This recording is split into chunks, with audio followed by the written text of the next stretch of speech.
Bibili daw kami ng ulam. Pati itong maganda kang kasama sa trabaho. Okay ka naman. Ay, wag na. Wag na.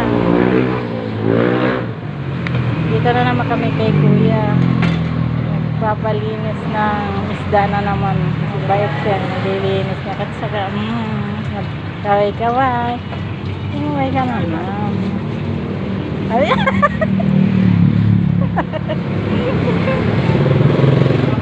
sa amin bibili. Bayad ka na.